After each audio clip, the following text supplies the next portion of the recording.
everyone, welcome back to our channel. Today's vlog is let's cook guys a fish. This fish is mackerel. Okay, this fish is boneless, and I will share you guys my original recipe and sauce for this fish. Okay, a very simple guys that you can also do this in your kitchen. So I have here a mayonnaise and lemon. Let's make sauce for this fish. This recipe is home cook or my own version or my own recipe that's born in my kitchen. So the lemon that you use, it's depend upon the the amount of fish. If you use lots of fish, you must use lots of lemon. Okay. Then on that lemon, let's add a mayonnaise. 2 tablespoon amount of mayonnaise, guys. If you add more, it's okay, but better to balance the taste. And this one is sake or rice wine.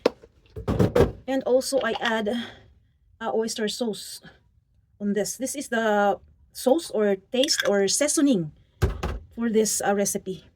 And also the soy sauce. So the main taste here is mayonnaise, lemon, and soy sauce. Okay, and let's add for this sauce.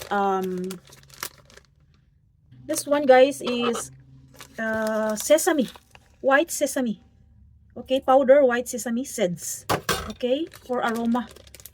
And this one is already okay for our sauce or seasoning. Keep watching, guys, until end, and I'm sure you did not already cook this recipe. This one is very delicious. My kids love this. And this one is our sauce for this fish. Okay, a mixture of lemon juice, mayonnaise, oyster sauce, and soy sauce with the sesame seeds powder. Okay, and I only use paprika. You can use red or yellow. At this time, I just want to use yellow only. This paprika, guys, is a very sweet and also good in aroma. You can put it in your salad or you can directly eat as like fruits. It's sweet, fruity kind of paprika. Okay? My kids don't like paprika, but I love paprika. Okay? And let's slice the mackerel. This one is already boneless so that it's easy to eat. Quite a simple recipe, but you can suggest more rice for this. Very satisfying. The mixture of lemon and mayonnaise is very perfect couple. And fish, it's good, and also in meat is also good. Okay, try it in your kitchen, guys. Mixed the mayonnaise and the oyster sauce as a sauce. Oyster sauce, not oyster sauce, but the mayonnaise, lemon and mayonnaise. It's very good combination.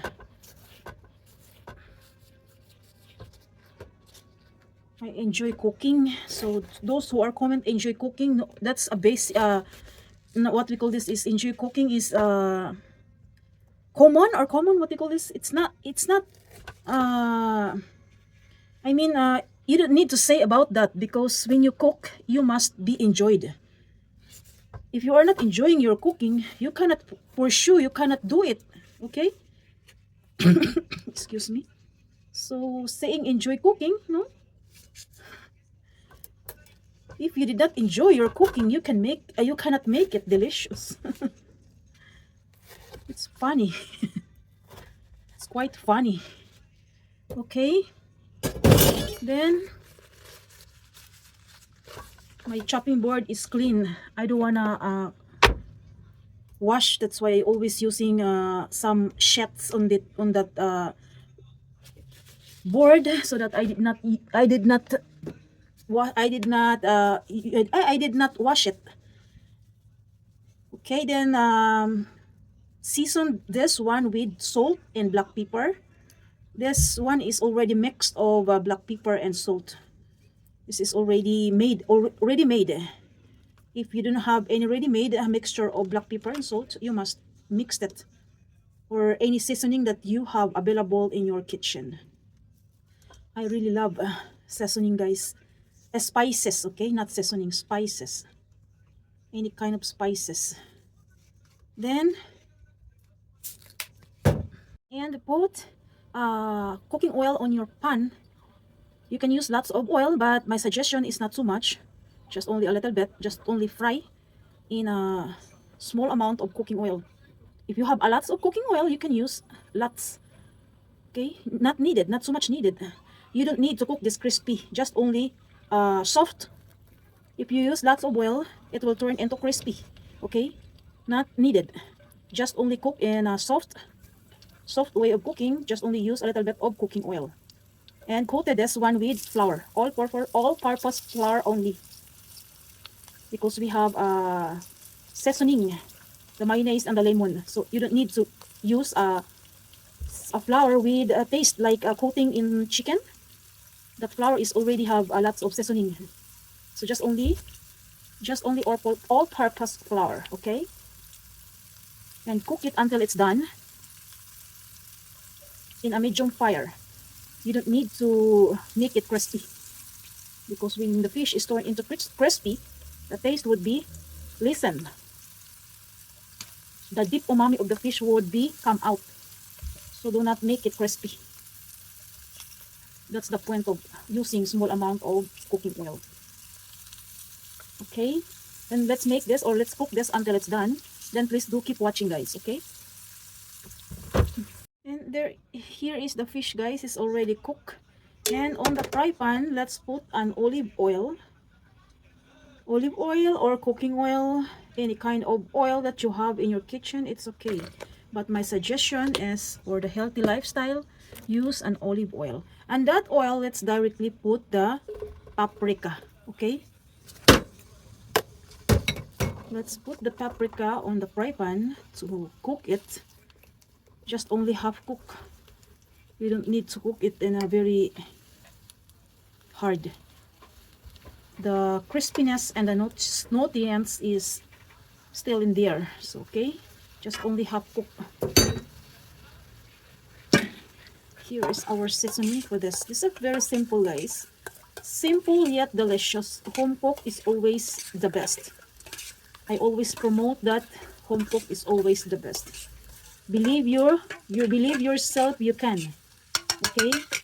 Especially those who are mother, better to cook a food for your children, so that they can remember you when they come getting old, or if they have their own life or family. They always remember you. The way you cook, the taste, the mother taste is very special, guys. As I considered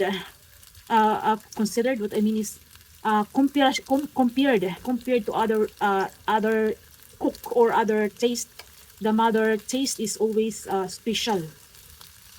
Okay, and you don't need to cook it too much. Then at this time, let's follow the fish that we fried earlier. Okay, directly.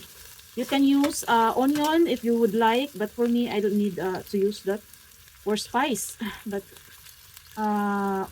paprika and black pepper is enough for me. Okay? But for others, those who love spices, you can add a lot of spices if you would like. Then, since that is already cooked, let's add now the seasoning that we mixed. A lemon, a mayonnaise, soy sauce, oyster sauce, and the sesame. Okay? Perfect for this fish. Very tasteful. Full of love. The mother's cook is full of love. You make always special for your kids. And you can add Japanese parsley. Japanese parsley, guys. This one is another herb. There's delicious aroma of this. Okay, and let's lower the fire because the mayonnaise would be turned into grilled.